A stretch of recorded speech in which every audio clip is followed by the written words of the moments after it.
Olá, sejam todos bem-vindos à videoaula de pseudocódigo. O nosso objetivo é colocar os códigos em um programa chamado Visual G. O meu nome é Thiago e faço parte do projeto TBM Soluções. Fazendo uma observação, pessoal, eu parto do pressuposto que você já tenha estudado a lógica de programação e que você queira colocar na prática os códigos num programa chamado Visual G, tá? Mas não custa nada fazer uma introdução sobre um pouco da lógica de programação, alguns tópicos de forma bem resumida. Primeiro nós temos a descrição narrativa, mais conhecida como português descritivo, onde a descrição narrativa vai descrever não só o algoritmo, mas também uma sequência de passos. Na tela nós temos exemplos de um carro a ser ligado, ou seja, a ser acionado. Então, você segue uma sequência de passos que começa do início. Você vai desde abrir a porta, entrar no carro, fechar a porta, pegar a chave, colocar a chave no contato, girar a chave do carro, para aí sim, o resultado final, ligar, no caso acionar, o carro, certo?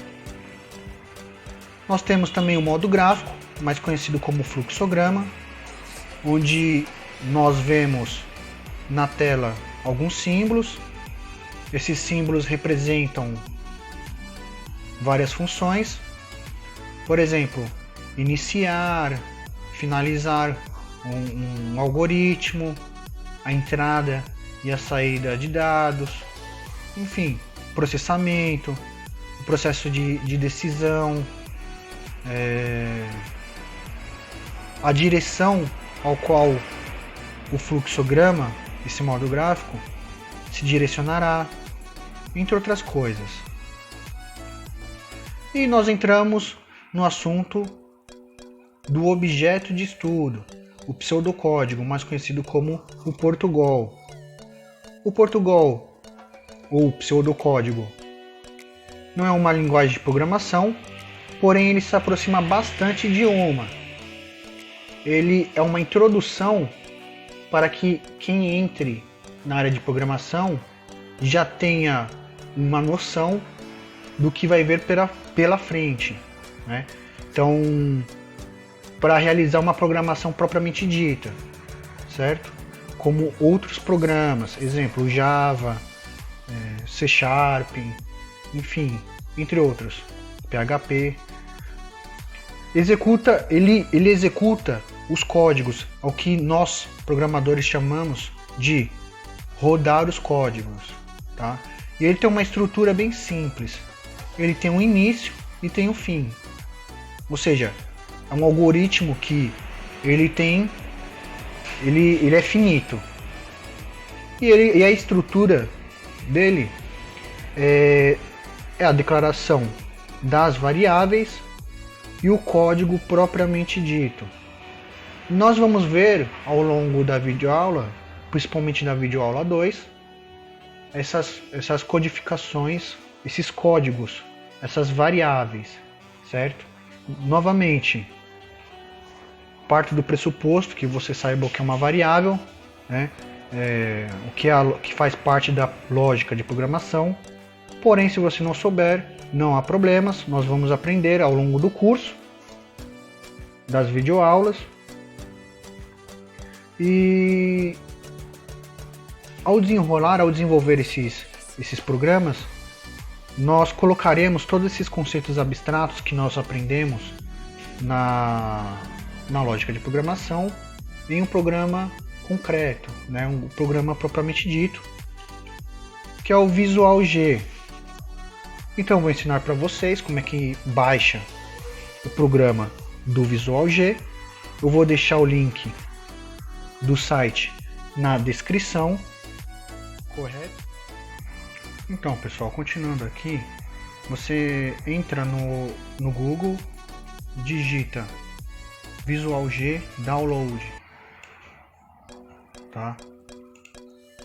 Ele vai te encaminhar para essa página, SourceForge, Visual G 3.0, versão 21/3/2019, tá? Apesar de nós estarmos em 2021, essa daqui é a última versão de 2019, 3.0. Clique em Download e vai baixar o programa. Baixando, é só apertar o botão de Next, ou seja, o próximo, não tem erro, tá, pessoal? Eu não vou fazer esse passo porque eu já baixei o programa. O programa, ao abrir inicialmente, ele vai vir desse jeito. Aqui o que acontece? Essa barra, essa parte que já vem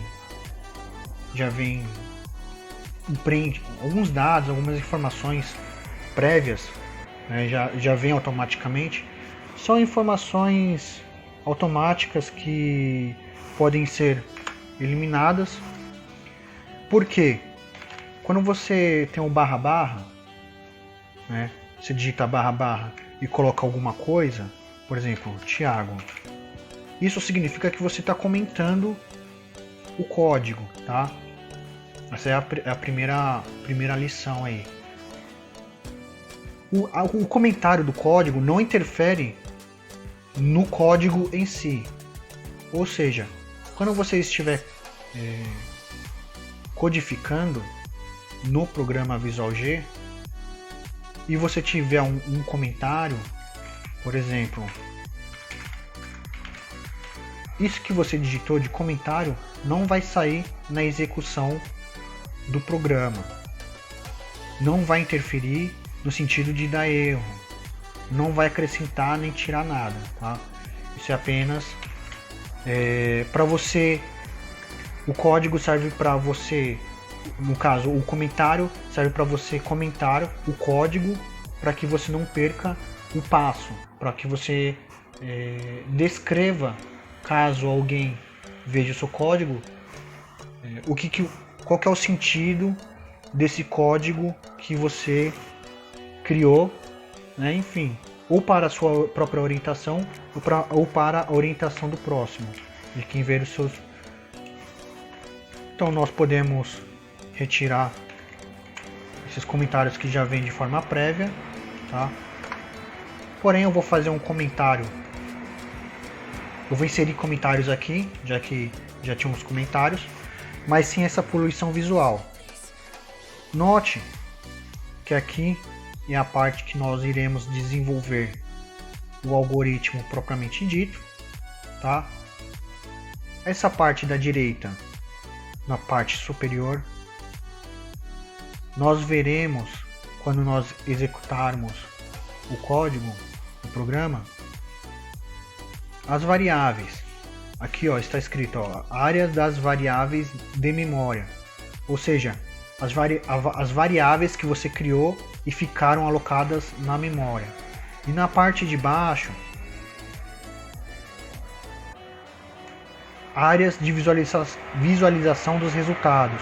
Na parte de baixo vai aparecer os valores que você atribuiu a essas variáveis, ou seja, o valor que você colocou dentro dessas variáveis e que essas variáveis representam esses valores. Assim, não é difícil, no caso, colocando a mão na massa mesmo, executando o código, vai ser melhor exemplificado, vai ser mais tangível, né? Nós vamos conseguir ver melhor. Mas, para resumir, vamos entrar aqui na parte do algoritmo propriamente dito. O algoritmo ele tem um início. Eu vou comentar aqui e colocar início para demarcar. Eu vou comentar aqui e colocar fim. Aqui é o início, aqui é o fim do algoritmo. Onde está escrito var, nós iremos declarar as variáveis. E onde está início, vamos se dizer que nós vamos colocar o código propriamente dito, tá? Algoritmo.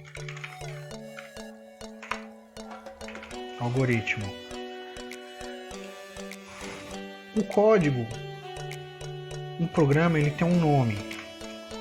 Toda vez que você for dar o nome, toda vez que você for escrever uma palavra ou dar o nome para alguma coisa, digitar uma frase, você sempre tem que colocar essa palavra, esse caractere, entre aspas. O programa ele vai assumir que você está digitando palavras e não comandos. Então, assim, o algoritmo, o código, no caso, o algoritmo ele tem um nome, sei lá, vamos colocar videoaula. Videoaula 01 videoaula, introdução. Tá? E então veja que quando você coloca palavras é entre aspas, o comentário é sempre duas barras, certo? Início, fim, as variáveis e o código propriamente dito. Tá?